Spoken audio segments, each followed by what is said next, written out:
খুব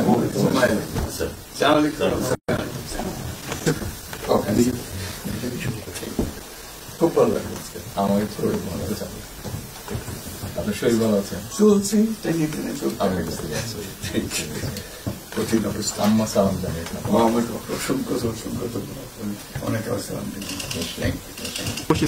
বসে। জামাত ইসলামের আমির গত কয়েক মাস আগে দেখলাম একটা ভিডিওতে বলেছিলেন যে রমজানের আগেই নির্বাচন হলে ভালো হয়, কিন্তু জুন পর্যন্ত আমাদের এই সরকার সময় নিলেও আপত্তি ততটা নেই, তবে জুনের দিকে বৃষ্টি হতে পারে। তো সেই কথাটাই আজকের পূরণ হলো। বলেছি যে এই নির্বাচন হতে পারে রোজা শুরু হওয়ার আগে আগামী ফেব্রুয়ারিতে।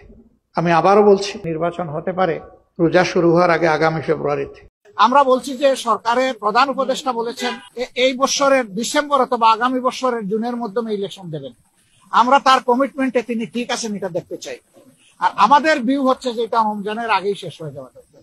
ওই জুন পর্যন্ত অপেক্ষা করলে তখন বর্ষা, ঝড়, ঝাপটা, বিভিন্ন ধরনের প্রাকৃতিক দুর্যোগ আসবে, তখন আবার ইলেকশনটা অনিশ্চিত হয়ে যাওয়ার আশঙ্কা দেখা দিবে। আমরা এই জন্য চাচ্ছি ওই আশঙ্কার আগেই, রমজানের আগে যাতে এটা হয়ে যায়, আমরা সেটা আমাদের মত। আমরা বলেছি যে এরকম। আসসালামু আলাইকুম ওয়া রাহমাতুল্লাহ। সুপ্রিয় দর্শক, আপনারা ইতিমধ্যে জেনেছেন যে গতকালকে লন্ডনে তারেক রহমান ও প্রধান উপদেষ্টা ডক্টর মোহাম্মদ ইউনূসের বৈঠক হয়েছে। সেখানে নির্বাচনের একটা ডেডলাইন দেওয়া হয়েছে, সম্ভাব্য তারিখও দেওয়া হয়েছে 12 ফেব্রুয়ারির মধ্যে 2026 এর মধ্যে নির্বাচন হতে পারে। যদি সংস্কার এবং বিচার দৃশ্যমান কিছুটা হয় তাহলে নির্বাচন হতে পারে। তো বিএনপির পক্ষ থেকে বলা হচ্ছে যে এই বৈঠকটা সফল হয়েছে, আবার এনসিপির পক্ষ থেকে বলা হচ্ছে না এই বৈঠক সফল হয়নি। আবার কিছু সাধারণ জনগণ বলতেছে যে বৈঠক সফল হোক আর না হোক আমাদের কানের পোকাটা একটু বাঁচবে, কারণ কিছু কিছু নেতাকর্মীরা ডিসেম্বরে নির্বাচন চায় বলে কানের পোকা বের করে ফেলছে। আপাতত ফেব্রুয়ারি পর্যন্ত এই মানে ছন্দটা আর শুনতে হবে না, ডিসেম্বরে নির্বাচন চাই দিতেই হবে, না হলে বাংলাদেশ থেকে বের করে দেবো, ঘেরাও করবে, এ করবো সে করবো, অনেক কিছু। তো প্রিয় দর্শক, এনসিপির পক্ষ থেকে হাসনাত আবদুল্লাহ বলেছেন, আপনারা স্ক্রিনে দেখতে পাচ্ছেন, যে নির্বাচন যেভাবে গুরুত্ব পেয়েছে, মানে ডক্টর মোহাম্মদ ইউনূসের এবং তারেক রহমানের বৈঠকে নির্বাচন যেভাবে গুরুত্ব পেয়েছে, বিচার ও সংস্কার সেভাবে প্রাধান্য পায়নি। হতাশ হাসনাত। মানে হাসনাত আবদুল্লাহ গতকালকে পোস্ট করে তিনি বলে দিয়েছেন যে লন্ডনে যে বৈঠকটা হয়েছে সেখানে নির্বাচন নিয়ে যে আলাপটা উঠেছে সেখানে বিচার ও সংস্কার নিয়ে সেরকম কোনো আলাপ ওঠেনি। তো এই কারণে হাসনাত আবদুল্লাহ মানে হতাশ হয়েছেন। এরপর এনসিপির আরেকটা নেতা নাসিরউদ্দিন পাটোয়ারি তিনি বলেছেন যে বাংলাদেশের নির্বাচন নিয়ে বাংলাদেশে কথা হবে, বাংলাদেশের নির্বাচন নিয়ে লন্ডনে কেন কথা হবে? বাংলাদেশে কবে নির্বাচন হবে সেটা ঠিক করবে বাংলাদেশে, লন্ডনে কেন ঠিক করবে? আর বিএনপি একটা দল নাকি? বাংলাদেশে আর কোনো দল নেই, শুধু বিএনপিকে নিয়ে আপনি নির্বাচনের ডেট ঘোষণা করে দিলেন। আর কোথায় আর কোনো দলকে না নিলে আপনি একটা দলকে নিয়ে নির্বাচনের ডেট ঘোষণা করবেন কেন? এরকম কথা এনসিপির নাসিরউদ্দিন পাটোয়ারি বলতেছে। আর হাসনাত আবদুল্লাহ কি বলেছে আপনারা দেখলেন। অপরদিকে সোশ্যাল মিডিয়া আর একটা জিনিস তোলপাড়, সেটা হচ্ছে যে জামাতে ইসলামের আমির ডাক্তার শফিকুর রহমান বলেছিলেন যে আমরা রমজানের আগে নির্বাচন চাই, তো সেটাই ডক্টর মোহাম্মদ ইউনূস বলেছেন। তো এখন অনেকে বলতেছে যে জামাতে ইসলামের বিজয় হয়েছে। জামাতে ইসলামের 2টা ডেডলাইন দিছিল, তো ওই 2টায় ডক্টর মোহাম্মদ ইউনূস বলেছে, একটা এপ্রিলের প্রথমার্ধে এবং রমজানের আগে। তো প্রিয় দর্শক, ডক্টর মোহাম্মদ ইউনূসের এই বৈঠক নিয়ে গুরুত্বপূর্ণ আলোচনা করেছেন আমাদের বড় ভাই বিএনপি নেতা ডক্টর ফয়জুল হক। তো চলুন আমরা তার ভিডিওটা একটু দেখে আসি।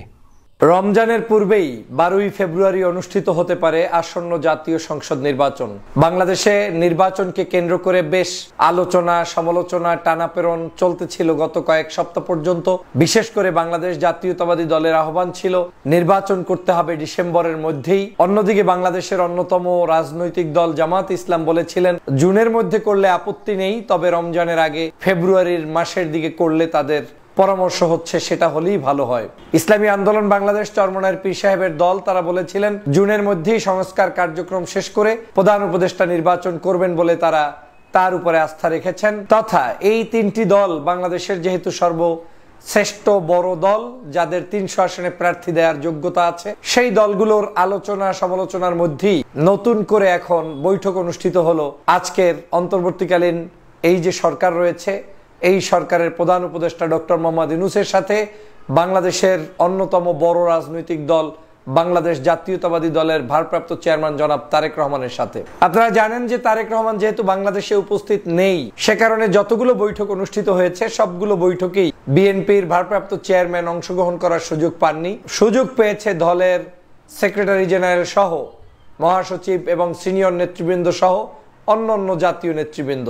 অন্যদিকে জামাত ইসলামের পক্ষ থেকে সরাসরি ডক্টর মোহাম্মদ ইউনূসের সাথে বহুবার বৈঠক করেছেন জামাত ইসলামের আমির ডাক্তার শফিকুর রহমান সাহেব, চরমনাইর পীরের আন্দোলন ইসলামী আন্দোলন বাংলাদেশের আমির জনাব রেজাউল করিম সাহেব, এই যারা অংশগ্রহণ করেছেন এর বাহিরেও ছোট বড় অন্যান্য রাজনৈতিক দলের নেতারা বিভিন্ন সময়ে ডক্টর মোহাম্মদ ইউনূসের ডাকে সাড়া দিয়েছেন, বৈঠক করেছেন। কিন্তু তারপরেও লন্ডন যেহেতু গিয়েছেন প্রধান উপদেষ্টা, স্বভাবতই জনতার দাবি, দলের দাবি এবং ডক্টর মোহাম্মদ ইউনূস সাহেবেরও আকাঙ্ক্ষা আগ্রহ দল নিরপেক্ষ একটি জাতীয় নির্বাচন করার প্রস্তুতি গ্রহণের জন্যই ডক্টর মোহাম্মদ ইউনূস সাহেবের দরকার ছিল জনাব তারেক রহমান সাহেবের সাথে বৈঠক।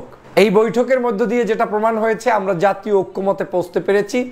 বাংলাদেশের জনগণ নির্বাচনের দিকে সব দলই যেতে চায়, কোন দল আগে কিংবা পরে, কিন্তু যেভাবেই হোক নির্বাচন কিন্তু সকলের মূল তালিকায় রয়েছে। সেই জায়গা থেকে এই বৈঠকটা অত্যন্ত গুরুত্বপূর্ণ ছিল। নিশ্চয়ই আপনারা বাংলাদেশের অন্যতম সেরা দল বিএনপিকে বাদ দিয়ে যেমন নির্বাচন সুষ্ঠু, নিরপেক্ষ কিংবা সুন্দর হবে না, তাতে বিএনপি একটা সিট পেলেও হবে না কিংবা বিএনপি 200 সিট পেলেও হবে না। বিএনপিকে রাখতেই হবে এবং বিএনপির সাথে বাংলাদেশের অন্য সকল রাজনৈতিক দলকেও রাখতে হবে। এদেশে যেমন বিএনপিকে বাদ দিয়ে নির্বাচন সুষ্ঠু হবে না, জামাত ইসলামকে বাদ দিয়ে রাষ্ট্র সুন্দরভাবে পরিচালনা করা এবং নির্বাচন করা সুষ্ঠু সুন্দরভাবে হবে না, পাশাপাশি অন্যান্য রাজনৈতিক দলগুলোকে বাদ দিয়েও করা যাবে না, এক্সেপ্ট আওয়ামী লীগ।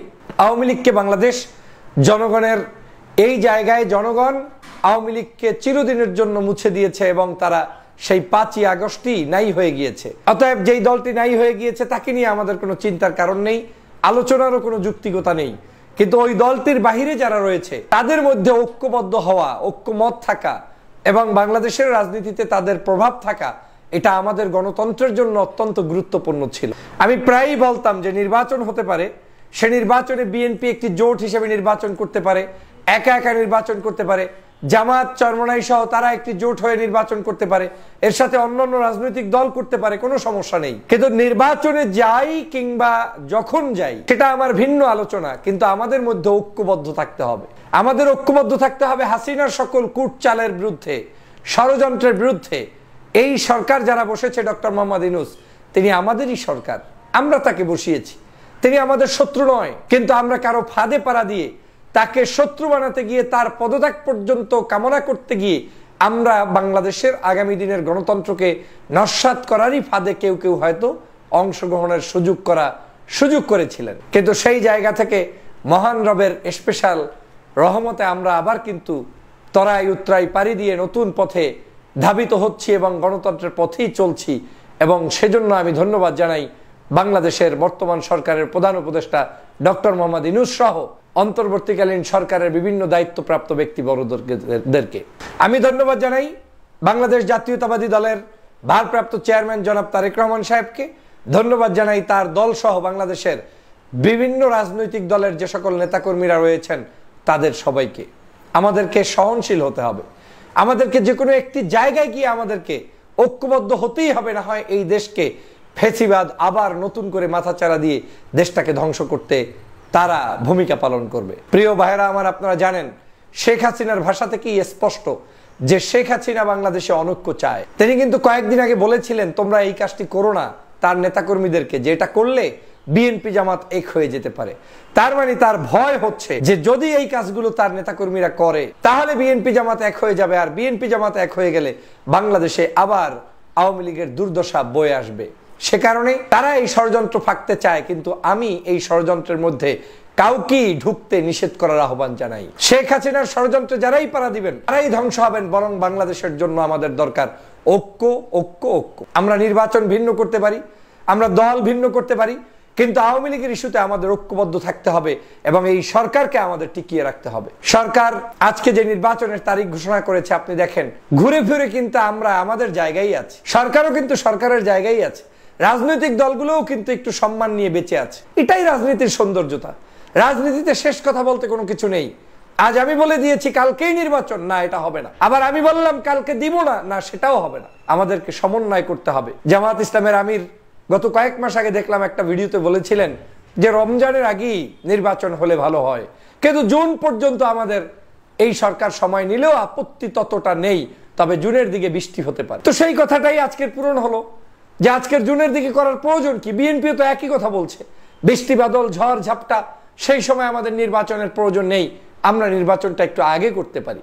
এখন এপ্রিলে করব না ফেব্রুয়ারি করব এটা বড় মুখ্য বিষয় নয়, বরং মুখ্য বিষয় হচ্ছে আমরা একে অপরকে বুঝতে সক্ষম হচ্ছে কিনা, আমরা একে অপরের সাথে মিলেমিশে নির্বাচনটাকে সঠিক পথে নিয়ে যেতে পারছে কিনা, সেটাই হচ্ছে মুখ্য উদ্দেশ্য। আজকের সেই জায়গাটায় ক্লিয়ার হলাম যে না, বাংলাদেশের সকল রাজনৈতিক দলের সাথে ঐক্যবদ্ধভাবে একটি সুন্দর সুষ্ঠু ধারার নির্বাচন অনুষ্ঠিত হবে এবং সেই নির্বাচনের নেতৃত্ব দিবেন ডক্টর মোহাম্মদ ইউনূস সাহেব। আমরা সেই নির্বাচনের অপেক্ষায়, যেই নির্বাচনে বাংলাদেশের যেই দল রাষ্ট্র ক্ষমতায় আসুক না কেন, আমরা যাতে কেউ একটা তিল ধরনের ঠাঁই দিতে, ওখানে যাতে কোনো তিল বসাতে না পারি, কোনো ধরনের আমরা মিস্টেক না ঘটে, সেরকম একটি নির্বাচন আমরা করব।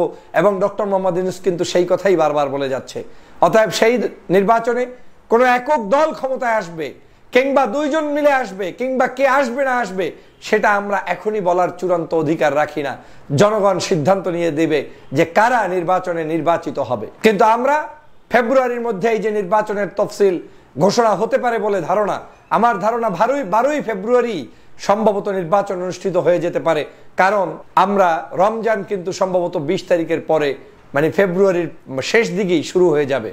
অতএব রমজানের আগেই যদি নির্বাচন হয় তাহলে 12 তারিখই অত্যন্ত গুরুত্বপূর্ণ একটি তারিখ। এই তারিখে নির্বাচন হলে বাংলাদেশের কোনো রাজনৈতিক দলের বাধা থাকার কথা নয় এবং বাংলাদেশের সকল রাজনৈতিক দলকেই ঐক্যবদ্ধভাবে নির্বাচনের পথেই এগিয়ে আসতে হবে। তবে এটাও মনে রাখতে হবে, আমরা একজনকে শত্রু বানাতে গিয়ে, তাদের বিরুদ্ধাচরণ করতে গিয়ে আমরা যাতে অনৈক্য সৃষ্টি না করি, বরং এই বাংলাদেশের নির্বাচনে বিএনপিকে লাগবে, জামাতকে লাগবে, চরমনাইকে লাগবে, সব রাজনৈতিক দলগুলোকে নিয়েই আমাদের পথ চলতে হবে। আসুন আমরা সুষ্ঠু ধারার নির্বাচনের পথে এগিয়ে যাই।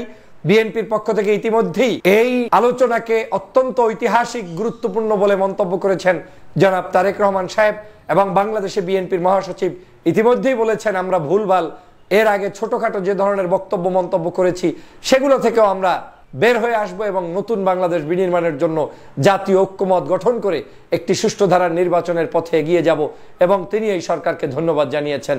আমি সেজন্য বিএনপি পরিবার সহ বাংলাদেশের সকল রাজনৈতিক দলগুলোকে ধন্যবাদ জানাই জামাত ইসলামের আমির ডাক্তার শফিকুর রহমান, চরমনাইয়ের পীর ফয়জুল করিম সাহেব সহ বাংলাদেশের বিভিন্ন রাজনৈতিক দলের নেতাদেরকে, যারা ডক্টর মোহাম্মদ ইউনূস সাহেবের বিপদের দিনে পাশে ছিলেন এবং তাকে নির্দ্বিধায় বলেছেন দেশ রক্ষার স্বার্থে এগিয়ে থাকবেন, এগিয়ে যাবেন এবং তার সাথেই থাকবেন। আপনাদের প্রতি ধন্যবাদ জানাই। সুপ্রিয় দর্শক, আপনারা ডক্টর ফয়জুল হক ভাইয়ের ভিডিওটা দেখলেন। তো সব মিলে আজকের ভিডিওটা আপনাদের কাছে কেমন লেগেছে তা অবশ্যই কমেন্ট করে জানিয়ে দেবেন, আর ভিডিওটা ভালো লাগলে শেয়ার করবেন। এবং এনসিপির নেতাকর্মীরা, আরও যেগুলো নেতাকর্মীরা আছে, তারা বলতেছে যে তারেক রহমানের মামলা টামলা কিছু নেই, তারেক রহমান দেশে আসে না কেন, দেশে এসে ডক্টর মোহাম্মদ ইউনূসের সাথে বৈঠক করে যদি নির্বাচনের ডেট দিত তাহলেও একটা কথা ছিল। কিন্তু তারেক রহমান লন্ডনেই পড়ে আছে, তার নামে মামলা নেই, দেশে পরিবেশও ভালো, তাহলে তারেক রহমান আসে না কেন? তো প্রিয় দর্শক, তারেক রহমান কেন দেশে আসে না এই বিষয়ে আপনাদের মতামত কি, সেটাও কমেন্ট করে জানিয়ে দেবেন। সকলকে ধন্যবাদ। আসসালামু আলাইকুম ওয়া রাহমাতুল্লাহ।